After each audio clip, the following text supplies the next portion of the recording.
Good morning, everyone. Well, let me first say it's a pleasure to be here, among a very esteemed panel of speakers today, and terrific to get back to campus. What I'd like to share with you today is a project on talent management best practices in the healthcare industry. What you'll see, many of the findings from this study do apply across industries, cross disciplines. However, I'll get into some of the specifics about healthcare in particular, and then my colleagues Warren and Deborah will get into some of the contextual issues at a single site that was a part of this study. Before going any further, I would like to acknowledge several partners who helped support this project. First and foremost, Whit Kiefer, a national executive search firm who helped sponsor the project and partner with the participating organizations. And I would like to acknowledge several GSBM students who played a key role in supporting the project. Dave Letterman, Michael LaRocca, and recently graduated Rachel Ingel, who all played a key role. So my thanks to them. Okay, quick presentation preview. I'd like to first get into why talent management and the strategic execution of human resource practices matters more now than it ever has in the context of this down economy, which is a bit contrary to popular actions, as we'll talk about in a little bit. Share with you a bit about the project goals and the research methods. This is a qualitative study that took place over a 1.5 year period. And ultimately, I'd like to share with you a model of best practices for executing talent management in this recessionary period that we're in.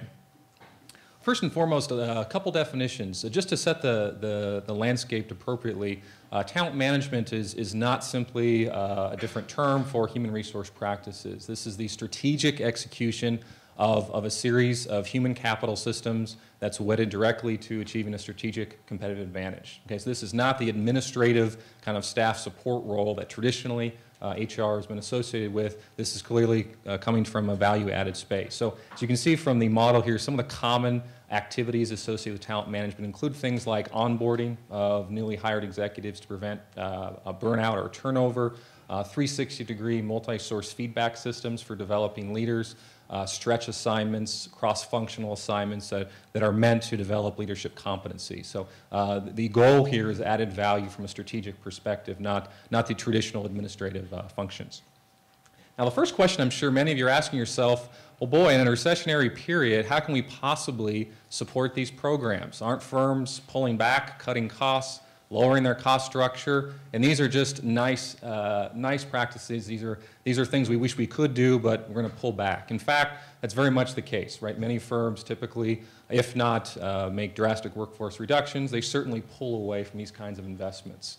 The argument I would make based on lots of empirical research is that's a mistake. There are, in fact, numerous long-term benefits that accrue to firms that maintain investment in talent management systems. Consider the following data. First, corporate financial performance indicators.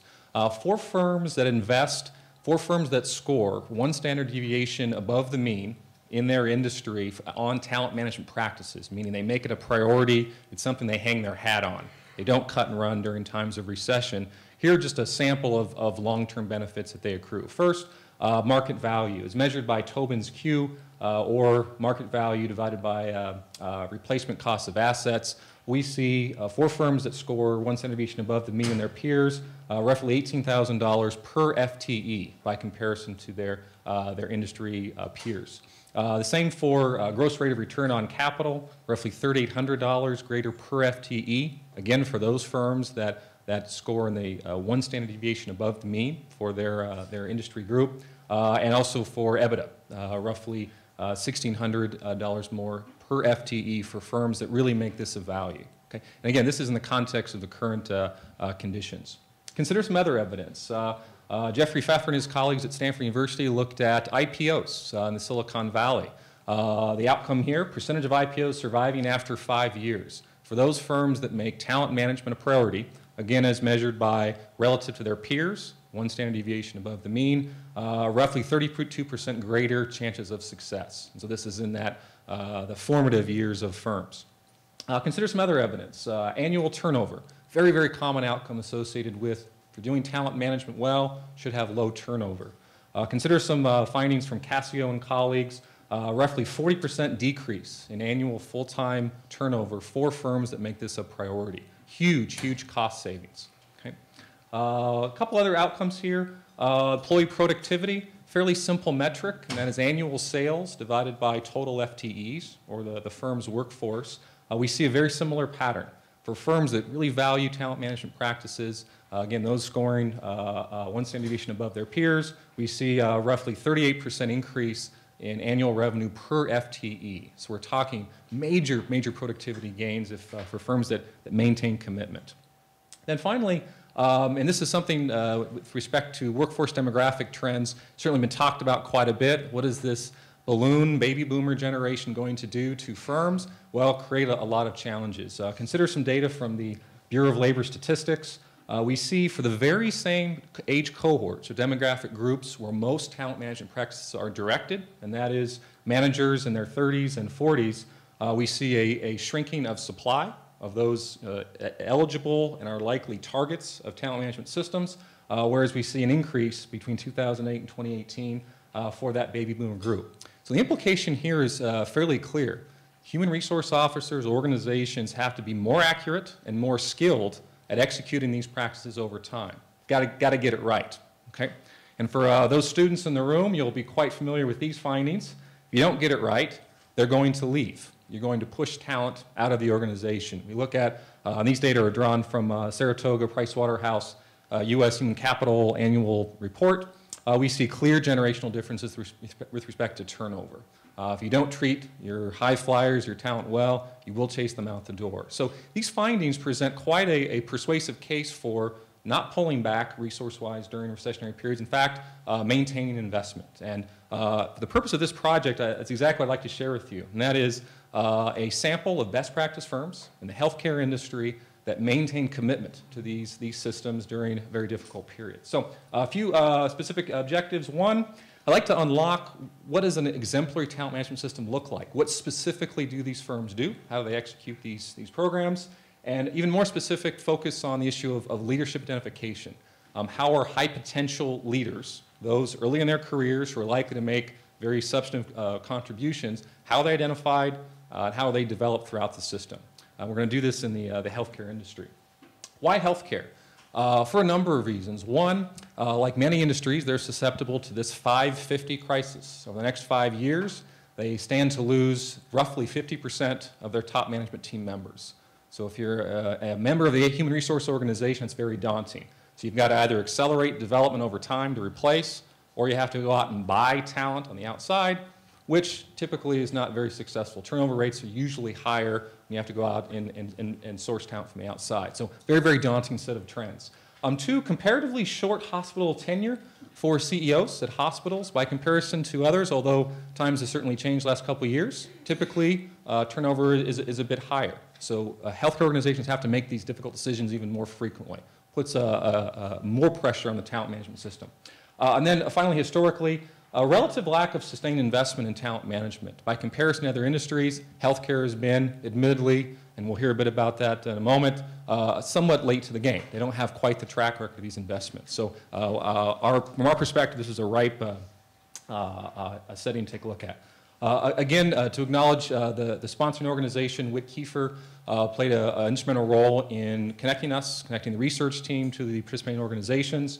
Here are the criteria we used to select the sample. Again, how did we define exemplary? Multi-hospital systems with a minimum of 3 sites or 3 hospitals. And I'll share with you some descriptives in a moment.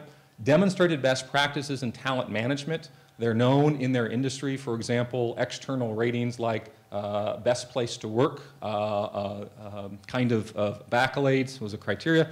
And finally, a track record of effective succession decisions. They've managed system CEOs and top management team members stepping down quite effectively. So those are the criteria we used to select the organizations. We ended up with 15 of these best practice national systems. So what do these systems look like? Just a brief descriptives.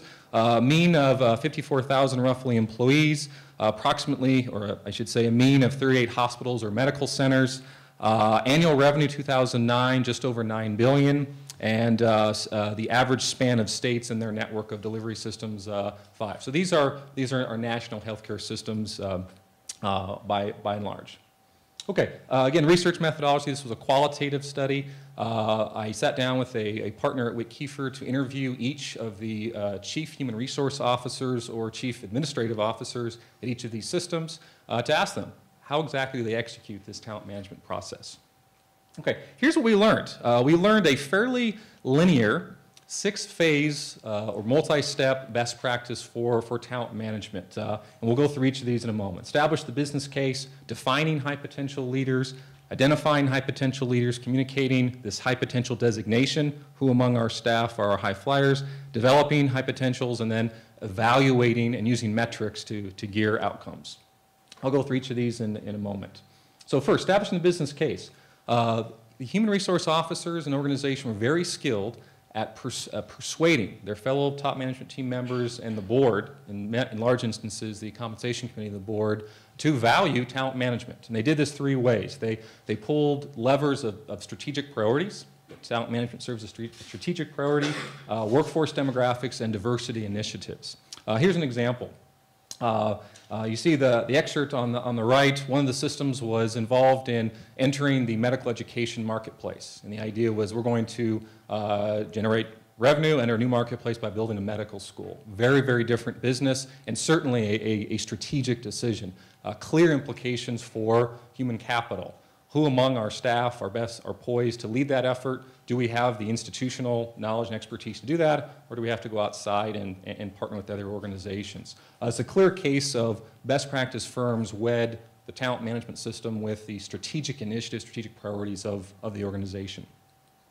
Workforce demographics, again, all the participants cited this as a real persuasive lever to use to make this a priority, establish the business case of their system. One interesting outcome here with respect to healthcare was the issue of minority representation among executive ranks. We heard that a recurring theme.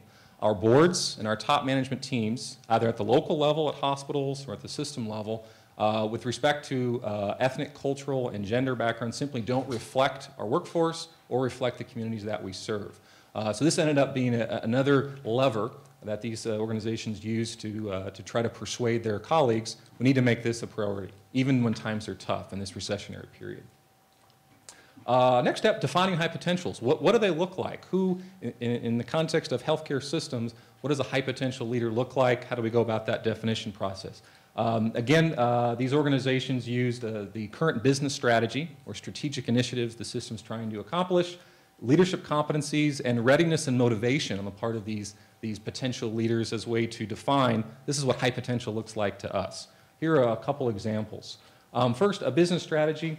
The system on the right, it's a chief human resource officer. She's describing a completely new strategic plan and vision that her system developed over the course of several years, and it required her office, in this case the human resource function, to completely redesign the leadership competency model, how they go about defining what leaders are intended to do. And this had drastic implications for performance appraisal systems and other traditional human resource functions. So again, this idea of trying to wed as much as possible the talent management practices and the current business strategy.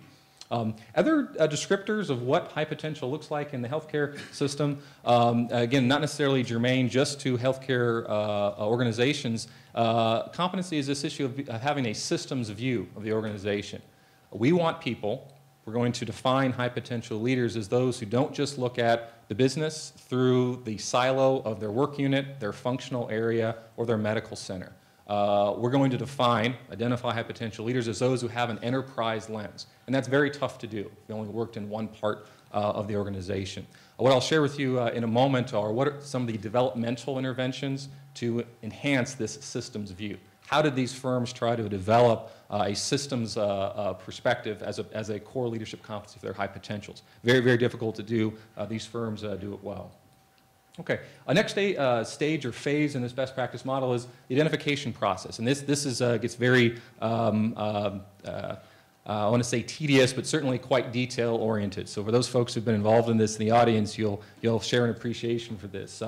The process that these systems use are what are called talent review sessions. It's essentially human resource professionals partnering with local management team members to engage in meaningful dialogue on who among our staff meets this high potential model that we've defined. So it's the actual process of identifying high potential leaders among the work crew.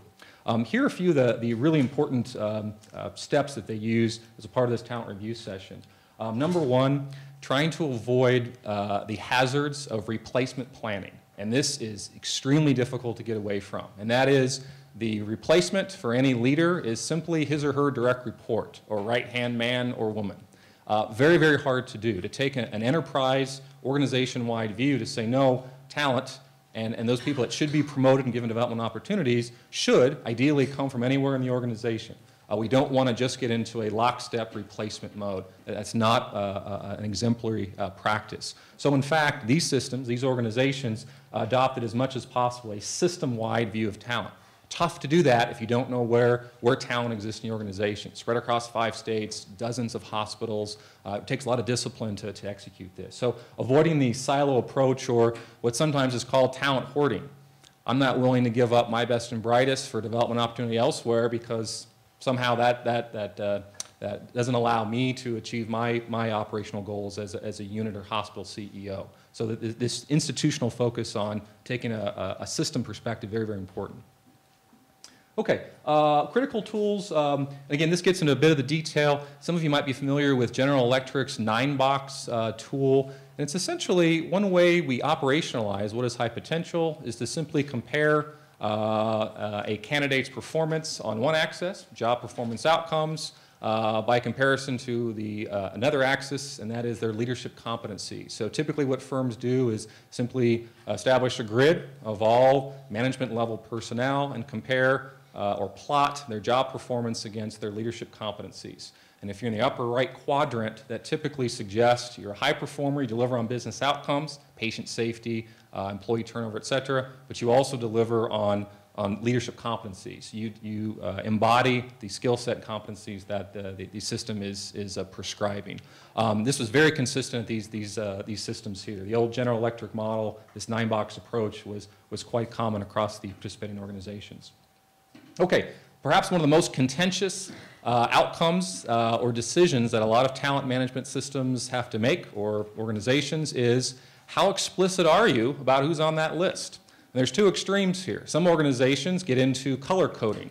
If you're a green, that means you're a high potential. That means you hit your targets well on business outcomes. You're a good leader, as demonstrated through your 360 multi-source outcomes. And so you know if you're a green, if you're on that list, you're going places. Now, the other end is the secrecy approach, and that is the high potential list is guarded under lock and key. Very few folks know it, and it sometimes tends to create a bit of a lack of trust and transparency, and that can also sow some bad seeds for confidence in the system. We found a very different approach with these best practice systems. What they do was essentially make this high potential designation and communicate it to these talented employees implicitly through very advanced development plans. So rather than say, boy, Jane Doe, you're a high flyer, you perform quite well, you're a high potential on our list, the communication was much more implicit. And that was, we're going to give you very rigorous assignments, very exclusive developmental opportunities, put you in positions where we're really going to stretch you, and by virtue of your aggressive development plan, you know you're on that high potential list. Okay? So that the focus here was getting away from status, I'm a hypo, I'm a high flyer, I'm a green, I'm a red, and much more on here's my development plan because of how successful I've been. Or conversely, I'm in more of a remedial role and I need to deliver on my outcomes locally first. Okay? This is in part, as I think I mentioned here, the culture of healthcare.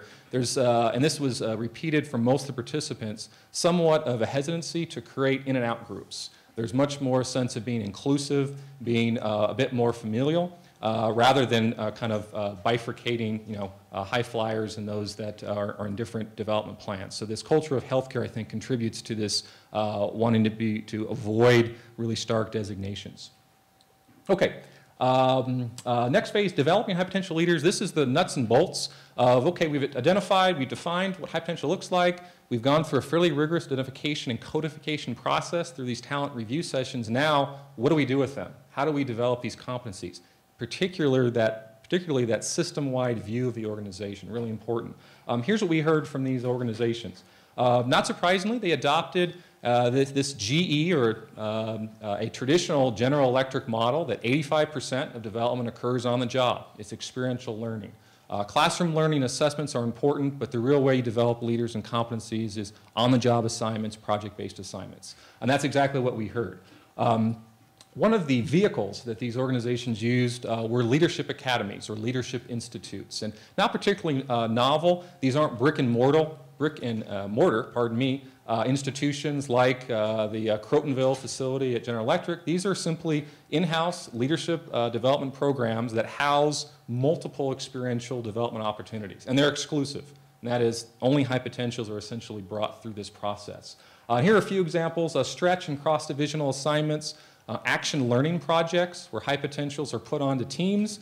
I know for the business students in the audience, you're quite familiar with this process, right? We put you into teams and ask you to do lots of rigorous activities. Same approach here. These action learning teams spend a year addressing a substantive system level challenge. Get these high potentials out of their functional and or local view of the organization, put them on high potential, with high potential teammates from different parts of the organization, have them address the system-wide challenge. For example, the changes in changes in healthcare legislation over the last several years, most particularly last fall, has created quite a vehicle for what do these changes mean for our system. So that would be a typical high potential project. Go out and spend 6 months collecting data, meeting with various constituents and to try to understand that issue for our system, and then report your findings to the top management team. That'd be a very common kind of activity. This Leadership Academy or Institute becomes kind of an umbrella vehicle for developing high potentials. Okay, just a few design features.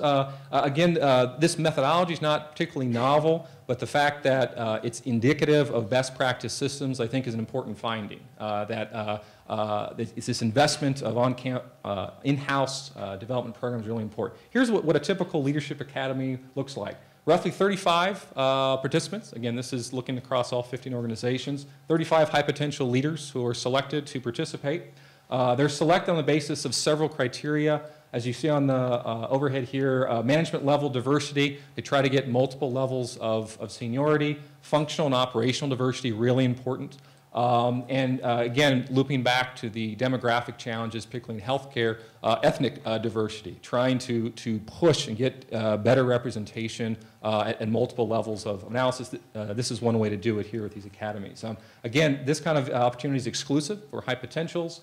They meet roughly 12 days per year. It's a year-long project. One of the key best practices for this intervention is the fun and the learning as a high potential does not stop once this program concludes. The best systems actually place these participants who complete these projects into some kind of role as a result of their project outcomes. So there's some continuity. It's not just I completed the program, I've graduated, now I go back to my local hospital and continue my duties. There's some kind of continuity that takes place as a part of it. So an important best practice. Okay, one last phase or finding was this issue of how do these systems evaluate how effective their talent management infrastructure is, and just as importantly, how do they get people to buy in? As a line manager, as a staff a member, why would you support this program? How do they make it a cultural part of the system? There are three levers primarily that these systems use. One, not surprisingly, incentive alignment. The moment you start toying with performance appraisal, reward systems, and at-risk pay, that gets people's attention. That was clearly one lever that these systems pulled. Using a balanced scorecard approach to evaluation metrics, very common, and then engaging the board. Primarily, board engagement took place with compensation discussions for the CEO relative to talent management, as well as getting the board involved in action learning projects, another way to get them involved. So here's what this looked like. Here's a dashboard, and my colleagues, Warren and Deborah are going to speak a little bit to what this looks like in practice, but here's just a sample of what systems tracked. How effective is our talent management system? What's the ratio of internal, external hires for leadership posts? If we're doing our job internally, presumably we're able to develop people who are ready to assume those roles. We don't have to rely on talent from the outside. Not that that is necessarily works or not sometimes necessary. It's a very, very common metric to say our system works. High potential success in new roles, perhaps just very intuitively, are they successful in their new position? High potential turnover, not just annual turnover, but those who are on our hypo list. Ratio of internal external hires for strategic positions. For example, the local hospital CFO was one that was cited as a very strategically important position. Benchmarking data, Saratoga Institute, PricewaterhouseCoopers, and other professional organizations that track what firms qualify as best practices. Many of the participating systems track themselves. And then percentage of top leadership roles with at least 2 ready now candidates. Do we have strong bench strength? We're common. Again, one other way to embed and get support is the incentive program. What we found for a lot of these systems, they would in fact make at-risk pay a significant part of executive compensation relative to talent management outcomes. Several systems, in fact, upwards of 25% of CEO and top management team at-risk compensation was tied to their talent management outcomes. This wasn't just, I've identified a number of folks on my hypo list and I'm being supportive. They were supportive throughout the process. So very, very important part. It's the adage, you get what you measure. This emphasis on we can't expect management and line staff to be supportive unless we hit pocketbook issues. And that's exactly what we found with these organizations. Okay, I've got just a few minutes left. I would like to share with you some independent analysis on how effective are these organizations in terms of outcomes. I did ask them, in fact, what do they use to track, metrics-wise, how successful they are. But if we think about some of the employee productivity, turnover, and other statistics, if we compare these best practice systems with a representative sample from the healthcare industry, how successful are they at outcomes? So consider the following data. I looked at employee productivity, annual executive searches and fees, and external talent retention. So take a look at how these 15 best practice systems compare to their peers. Looked at annual revenue per FTE. Again, that's a fairly simple employee productivity outcome, how productive are our staff. We see a fairly significant difference, 26% difference in employee productivity. You see the purple or pink line over a 5-year period. That's the 15 systems in our study. And the blue line looks at a sample of comparable systems. So we see roughly $35,000 per FTE increase for firms that in fact qualify as being best practice. So that's quite a jump in employee productivity. So that certainly provides some support that these systems are demonstrating powerful outcomes. 2, mean annual searches. Again, if we accept for the moment that one appropriate marker is how often do you have to rely on external talent. In fact, we're developing talent from internally. Take a look at the number of annual searches, again, comparing the sample systems. We see over a 5-year period, just over 5 fewer annual searches for top management team positions, comparing best practice organizations with a sample of comparable systems. So again, it's not to say that it's not sometimes necessary to go out and buy talent, executive talent, but on the long haul over a 5-year period, this provides some evidence that they are able to procure talent within the organization. And a cursory statistic are annual search fees. What is the dollar cost, the investment you have to make to in fact go out and buy talent? And again, most of the research tells us that it's a bit more difficult in terms of onboarding and acculturating external executives in the organization. That presents a different challenge. So if you take a look over a 5-year period, we see fairly significant difference in annual search fees, a mean of about $500,000. So again, that seems to lend itself to this cost argument. If we're serious about lowering cost structure, perhaps we get serious about our talent management architecture.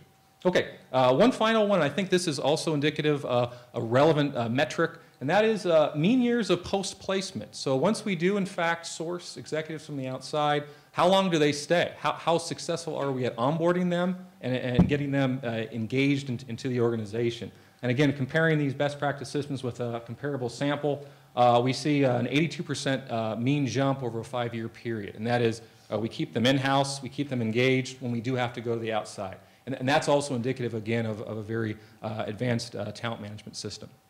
Okay, I better stop now. I'm really close to my time. One thing I wanted to share with the group, I was able to share just some of the broad themes from these best practice phases. I'm more than happy to share in more detail what some of these systems and activities look like within each phase. Please feel free to contact me to request any further information. I'm happy to share that with you. Thank you for your attention. Enjoy the rest of the day. You mentioned the minority positions or lack of. Have you found out why that is so? Part of it's just local demographics. For example, some of our The participating systems operated in the Midwest, hospitals in places like Iowa, and just a function of local demographics. One thing I think we'll hear in the next session also has the issue of socialization. It's one thing to have a high potential from, say, the Detroit, Michigan area and wanting to facilitate development. Let's say, in one case I just heard this morning, and this is a recurring theme, high potential African-American woman executive, very talented. We want to get her exposed to a new context. An opportunity develops in an Iowa facility, and part of the challenge is not just on the job, but it's also local community and socialization. That becomes a challenge. So part of it's just the demographics in which these hospitals compete. So you had a slide that talked about the compensation of executives as incentives. Are there other types of incentives that you've taken a look at that have worked and incentives that have not worked in these types of scenarios? Well, with respect to reward systems and the performance management process, primarily it's, what are the performance appraisal practices we use to make sure we get engagement at multiple levels, and that starts with compensation committee discussions with CEO and top management team pay, and that cascades down through the system. I think part of it is that's one important way, this issue of kind of getting what you measure and hitting pocketbook issues. The other way, I think, is to select and develop people who have an appreciation for human capital, human development, people that really see the connection. Because in fairness, there are several who do not. And these kinds of practices are simply a cost center, and the idea is they don't add strategic value. So part of it, I think, is getting, selecting and promoting people who share that philosophy.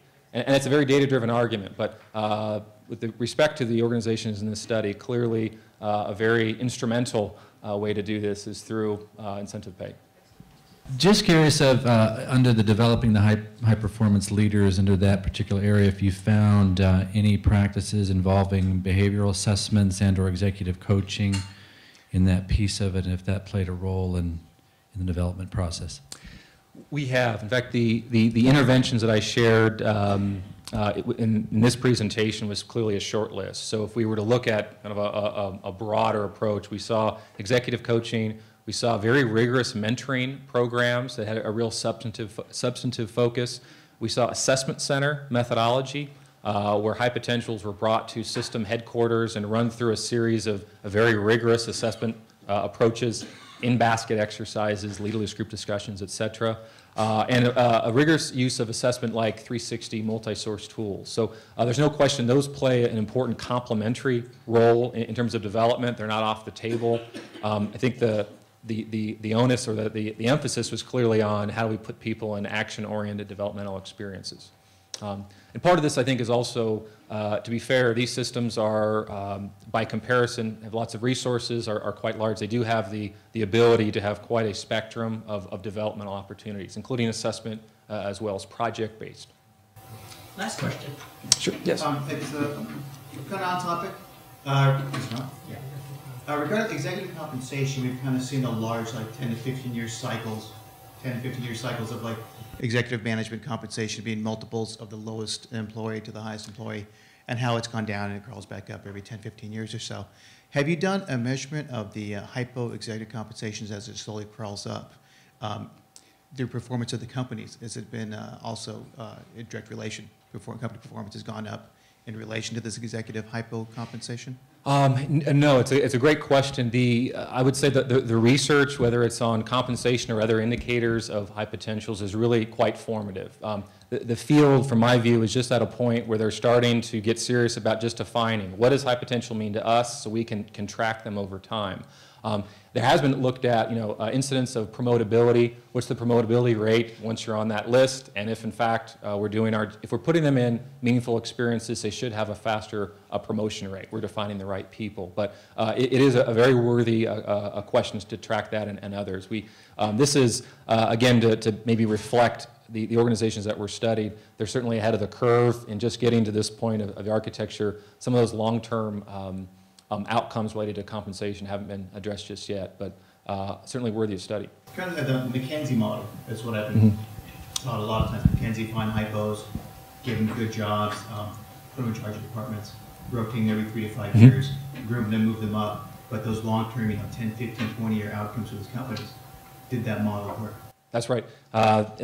You'll find, at least my experience has been, support and timing for those longitudinal studies, usually few and far between, but it's very, very worthy. In fact, one of the things I think we're trying to accomplish with the Applied Research Center is to support those kinds of efforts where we have, business partners to pull that off. Very, very worthy cause.